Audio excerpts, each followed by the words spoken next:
Ah!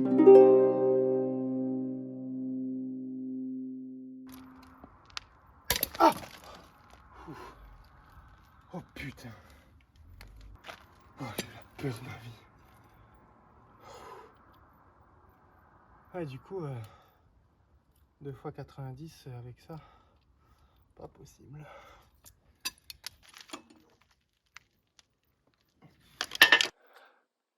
C'est assez chiant.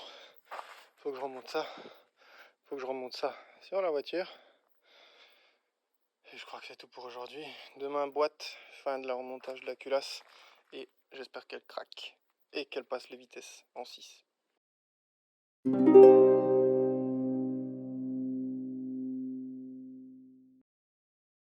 Donc si j'ai bien compris, le calage, c'est ça qui doit aller vers le haut. Le petit trait là. Et ici, il faut que ce soit à plat, à ras avec le truc. Du coup, je me suis fait une petite marque au niveau de la denture qui le fait. Parce que ensuite ça va appuyer le tout vers le bas. Et j'espère que c'est le bon calage. Parce que normalement, il faut que la douille elle passe ici là. Au niveau des vis.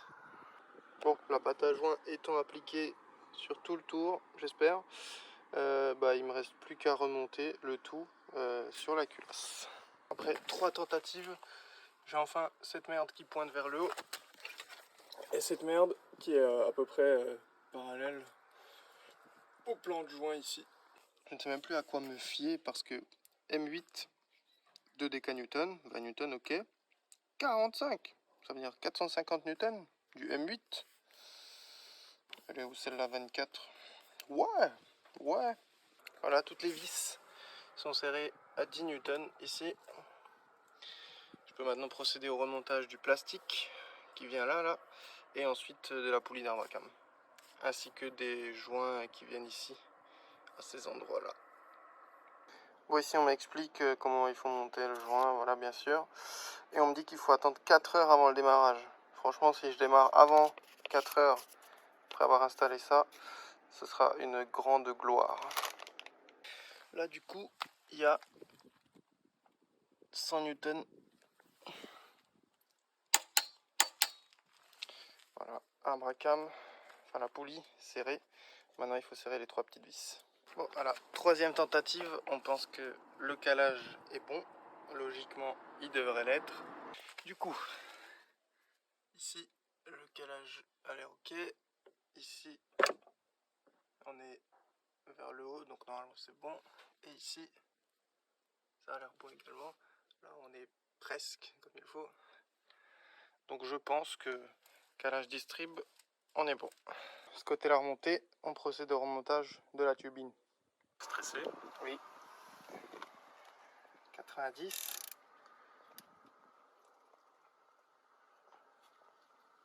180.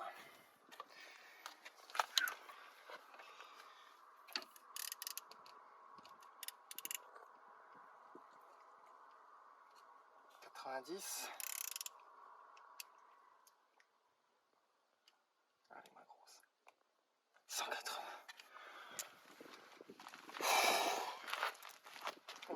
Après la trace dans le froc, on a remonté normalement ici tout. Hop, voilà. Donc, couvre-culasse remonté, un jour remonté, admission en place. Bon voilà, ancien embrayage, nouvel embrayage. Assez semblable, mais pas pareil, de loin pas.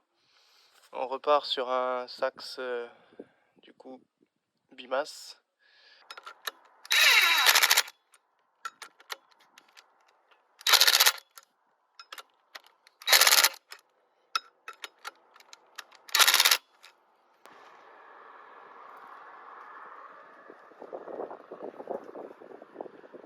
Voilà, donc volant moteur en place. Maintenant, on espère que la boîte passe au niveau des tubuleurs d'admission. You serious?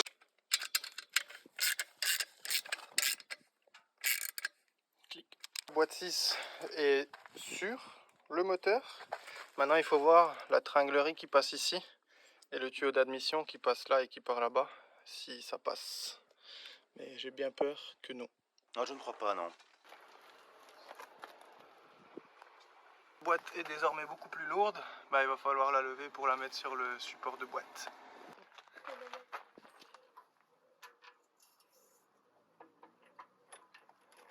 Souci de montage ici. Le moteur est dedans, la boîte est dedans. Je pense que ce qui va arriver, c'est que je vais commander la bonne tringlerie et ensuite je vais fabriquer moi-même tous les tubes, tuyauterie, etc. Et je vendrai ce kit là tout simplement pour être sûr que j'ai un truc qui s'adapte à 100% à ma caisse.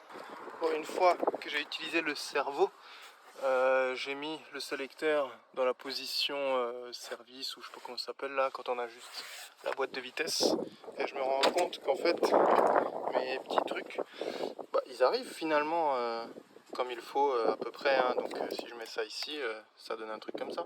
Voilà, donc là la tige est enfoncée, on ne peut plus bouger de haut en bas ni de droite à gauche la boîte.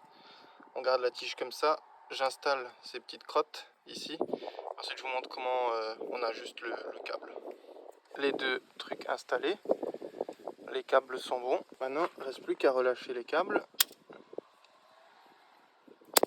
Et l'ajustement se fait automatiquement. Maintenant on peut relâcher ici.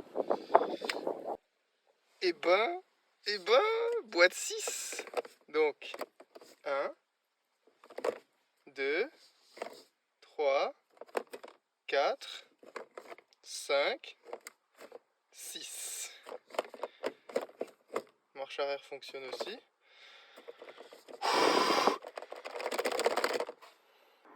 Là, je suis en train de faire ce que j'appelle les petites merdes, donc reconnecter les tuyaux là qui arrivent au niveau du chauffage, remettre tout ça. Maintenant, je vais remettre les cardans. Donc la boîte ici, c'est tout bon. De l'autre côté, logiquement, ça devrait être bon aussi. Je vais encore changer les soufflets des cardans là qui viennent ici. J'attendrai du coup de recevoir la durite ici de chez Darkside pour avoir une meilleure sortie au niveau du turbo pour que ça passe au niveau de la tringlerie de la boîte. Et logiquement, c'est tout, hein. Ici, il est désormais question de réparer ce soufflet. Enfin, quand je dis réparer, ça veut dire remplacer. Et du coup, en même temps, je remplace le soufflet de l'autre cardan qui est juste là. Et ensuite, place au remontage.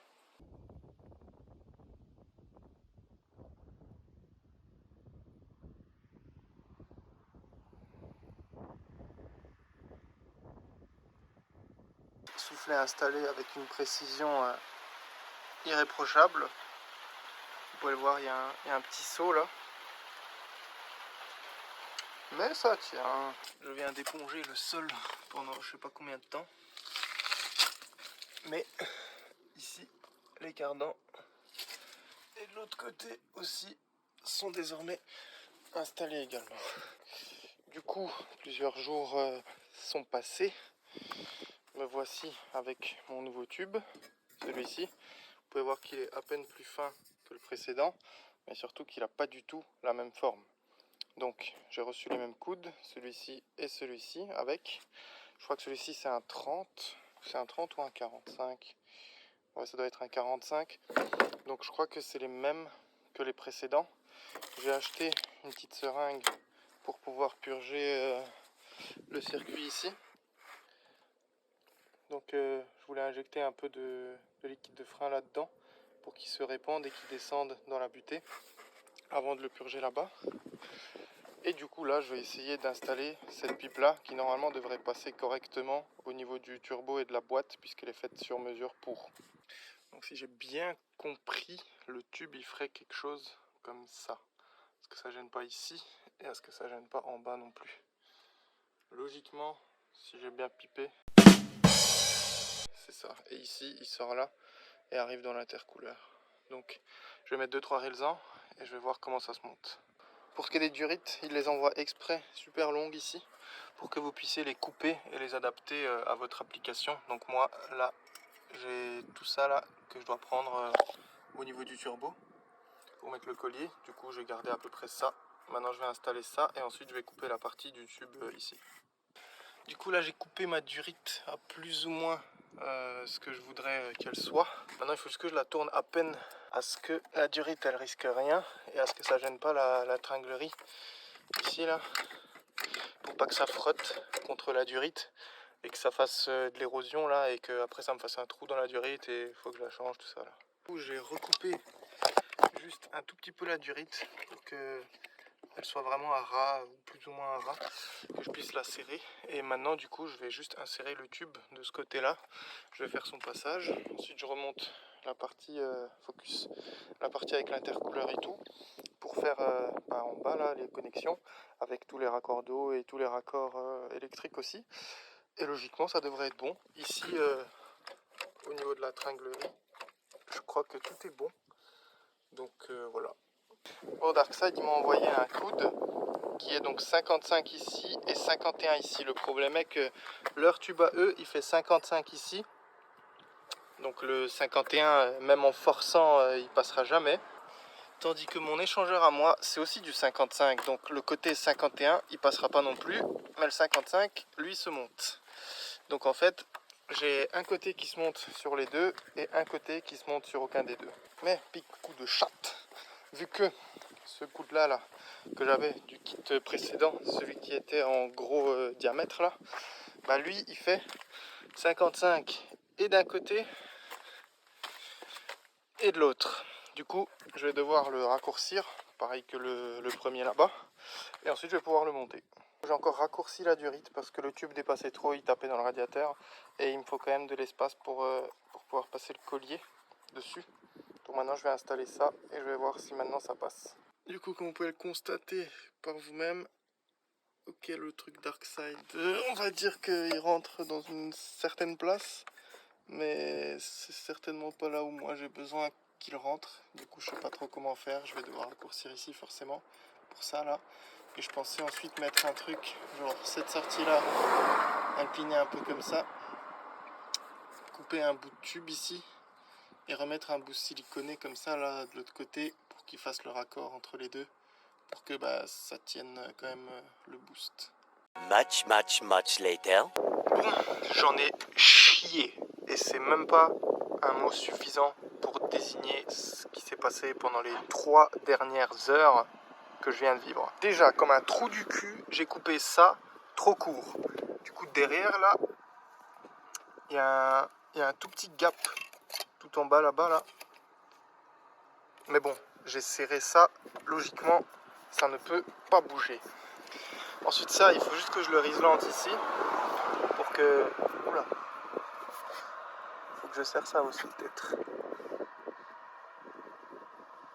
Bon, cela dit, ici, j'ai remis la durite d'origine parce qu'avec un coude à 90, jamais de la vie, ça pouvait passer ce truc là. Et aussi, j'ai mis des petites rondelles ici pour espacer un peu le truc. Maintenant là, il va falloir que je vienne couper ce bout là du démarreur pour mettre l'autre bout à la place. Alors la solution que j'ai fait, c'est que je les ai mis comme ça, de cette sorte. Si jamais pour X raison je dois remettre ma boîte, il me reste toujours ce connecteur là. Et puis surtout c'est plus facile à enlever comme ça. Voilà, maintenant je vais mettre un bout de scotch pour cacher la jonction entre les deux. Et logiquement ça devrait marcher. Je crois avoir remonté toutes les durites qu'il fallait que je remonte, que ce soit eau ou air. Donc c'est le moment de purger la butée d'embrayage. J'ai mon petit kit de chez Starpièce, donc le Star Kit Brake Bleeder. Logiquement il marche pour les freins, mais il devrait également marcher pour tout autre système hydraulique, donc je suppose que là ça devrait marcher aussi. J'ai également ce petit truc là pour récupérer donc l'ancien fluide que je vais bien évidemment raccorder à cet endroit là, et j'essaye donc de remplir tout le tuyau ici là qui va jusqu'à dans la pédale d'embrayage. Sur mon capuchon il y a bien marqué DOT 4, du coup j'ai vidangé une bouteille de DOT 4 là-dedans. Donc ma bouteille de récup est branchée, il ne reste plus qu'à dévisser la vis de purge à ce niveau là. Ma bouteille est pleine, je vais commencer à pomper pour lui mettre un tout petit peu de pression, et comme vous pouvez le voir, le fluide commence à circuler. Et moi ce que je vais voir,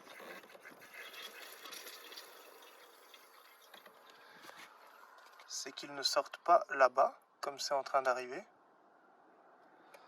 mais ici. Donc vu que je suis teubé, là-bas bien sûr ça s'est mis à pisser à mort, parce qu'en fait j'ai oublié de remettre ce petit caoutchouc là sur la butée, parce qu'en fait c'est ça qui fait étanchéité. Donc je vais changer ça là, et je vais repurger du coup ma durite d'embrayage. Du coup j'ai remis le petit joint, on va voir maintenant.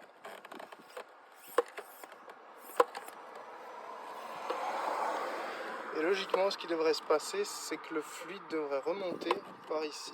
Encore, faudrait-il que le fluide que j'envoie arrive au moins jusqu'à là-dedans. Là-bas, ça coule plus. Ici, le fluide remonte. Je suis donc en train de remonter petit à petit tous les éléments. Je pense avoir purgé correctement l'embrayage. J'espère que ce sera bon. Ça m'a l'air, mais on verra. J'ai remis le calculo. J'ai remis les petites durites là. Je vais remettre maintenant le truc de la batterie. Bon, je viens de voir que de ce côté-là, mon vase d'expansion il est pété parce que du coup ça a coulé un peu partout là en bas et ça coule d'ici. Du coup bon, je sais d'où vient ma fuite, hein. C'est la séparation entre les deux où ça a été collé en fait qui fuit. Maintenant il faut que je remette les vis de cardan ici. Et que je lève la voiture pour le premier démarrage pour être sûr que j'ai bien purgé l'embrayage, parce que si c'est pas le cas et qu'elle se met à avancer, ça va faire tout drôle. Bon, désormais j'ai tout remonté, même la batterie. Je l'ai pas encore branchée parce que je suis en train de faire le tour pour être sûr que j'ai oublié aucune masse, aucun mini fil qui se baladerait quelque part ou quoi. Mais je crois que c'est bon. Du coup ce que je vais faire maintenant, c'est que je vais lever la voiture, brancher la batterie et je vais commencer à démarrer. Je vais brancher la batterie. Voilà. Donc logiquement on a du jus.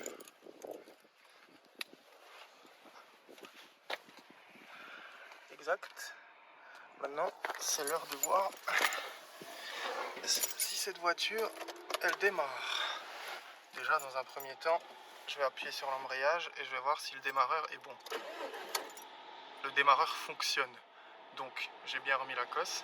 À l'heure actuelle l'objectif est de lui envoyer quelques doses de carburant parce que tout le circuit a été vidé.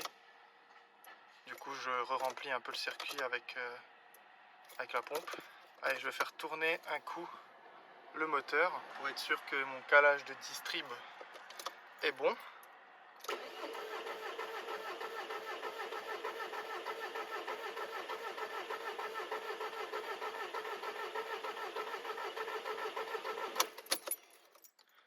Et ça m'a l'air ok, j'entends pas de bruit de claquage, j'entends juste le bruit de la compression.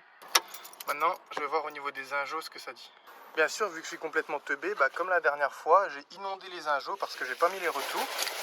Donc c'est parti pour éponger ça. Mais au moins ça me prouve que les joints des injos ils sont encore bons. Bon, il se met un peu à pleuvoir. Du coup, moi et mon assistant, on va rentrer. J'ai habillé l'assistant en attendant de tout ranger correctement. Il me reste plus que le cric et c'est fini. Ah Mimi. J'ai filmé 3 vidéos, il n'y en a aucune qui s'est enregistrée. Donc je disais que là en bas, un peu difficile à voir, mais en fait mon tube touche le support du ventilo. Mais le ventilo, lui, il tourne sans le toucher. Donc je m'en fous. Et du coup, en attendant, je vais juste administrer des rondelles entre les vis qui tiennent le truc. Là, je le fais tenir avec une rallonge de cliquet, juste pour que je puisse y glisser le carton. Voilà, donc j'ai ma forme globale que je vais faire découper. Les rondelles sont installées. Pareil de l'autre côté. Et pour les experts en carrosserie qui vont parler du gap entre les éléments, en fait le trou ici, il s'ajuste et c'est lui qui donne l'inclinaison au feu ici et aussi un peu au pare-choc. Et du coup je suis plus ou moins en face, donc ce sera tout bon. J'ai remis ça là, ainsi que le capteur d'ouverture et l'ouverture du capot là. Il faut juste que je la serre un coup. Maintenant je vais remettre les maintiens de pare-choc et de feu qui viennent ici de part et d'autre de l'avant. Logiquement je crois que j'ai tout remonté. Je vais retester que la boîte de vitesse tout fonctionne. Comme vous pouvez le voir, ça passe vraiment limite de partout. Mais normalement ça devrait démarrer. Donc je vais prendre mon PC, je vais mettre les codes des injos dans le calculateur et ensuite je vais les démarrer. Il ne reste plus qu'à mettre les injecteurs dans le calculo et on sera bon. Injecteur 1, toujours côté distrib.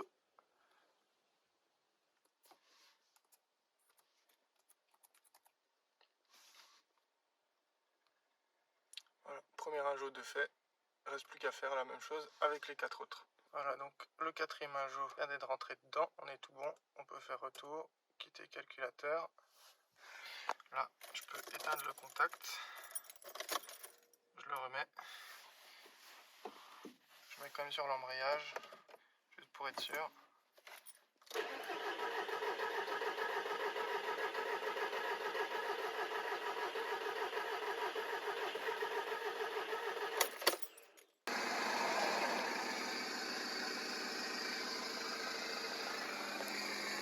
Ça a un petit peu fumé derrière, mais sinon ça semble ok.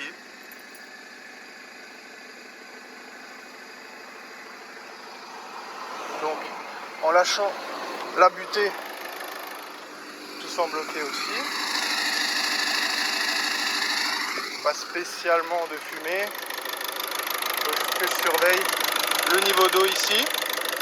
Mais sinon j'ai l'impression qu'on a redémarré et qu'on tourne correctement. Je vais lui laisser encore quelques secondes pour réamorcer tous les circuits, huile, eau, etc. Et puis logiquement, je crois qu'on est bon, plus ou moins.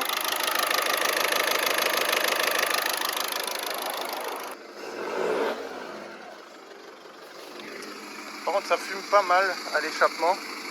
Alors je ne sais pas trop à quoi c'est dû, mais ça me fait un petit peu peur quand même. Bon, je viens littéralement de me chier dessus parce qu'en fait la pompe à eau secondaire s'est mise en marche. Et du coup ça m'a aspiré tout ce qu'il y avait dans le bocal. Du coup il faudra que je le remplisse et aussi que je mette en marche le chauffage à l'intérieur pour que tout ça remplisse correctement le circuit en fait. Sinon ça peut pas trop marcher.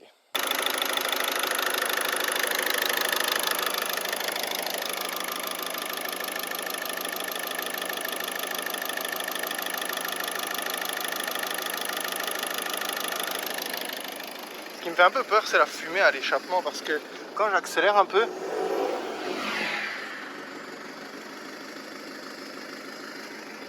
ça fume quand même, ce qu'il n'y avait pas avant. Alors je ne sais pas trop à quoi correspond cette fumée, mais bon, elle est là malheureusement. Ça correspond peut-être au cycle d'adaptation des injos, mais dans un premier temps il faut quand même que je laisse la caisse réamorcer tout le circuit d'eau, etc. Parce que sinon ça risque d'être un petit peu problématique. Là j'aimerais surtout que le ventilo s'enclenche, mais ça va être compliqué je pense. Donc bon, je vais peut-être faire un tour avec.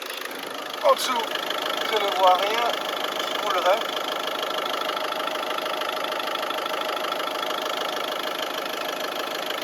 Donc maintenant, il faut que je serre les roues, il faut que je serre les cardans, il faut que je remette la face avant, les feux, tout ce qu'il y a là, quoi. Et après, je vais faire un petit test sur la route pour voir du coup ce que ça donne en roulant.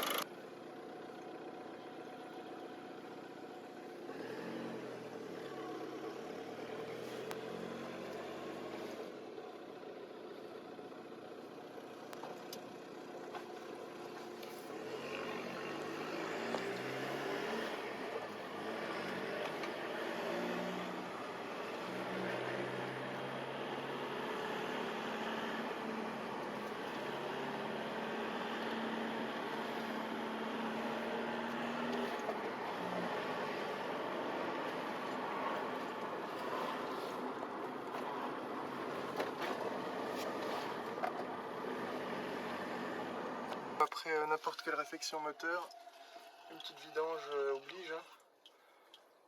Et en même temps ça me permet de vérifier que tout est bien serré à ce niveau-là. Et que tout se passe au mieux. Et du coup ici vous pouvez voir ce que je vous disais avec le tuyau du turbo. Que ça arrive tout pile dans la protection. Mais bon, je m'en fous personnellement, du moment que ça marche. Et après là, du rite origine dans l'échangeur origine, ça ressort juste là. Allez, focus. Ça ressort juste là en origine et ça repart dans la durite origine jusqu'à l'admission. Voilà. Mais autour de la boîte, c'est vrai que ça fait un petit peu peur.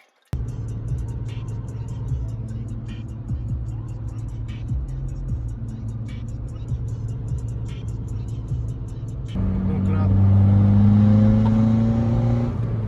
4, il le reconnaît. Maintenant je passe la 5, il la reconnaît aussi. Et maintenant je passe la 6. Et en fait pour lui, il n'y a pas de vitesse au-dessus, du coup il remet la 5. Donc c'est pas la 4, hein. Si je remets la 4, il reconnaît que c'est la 4.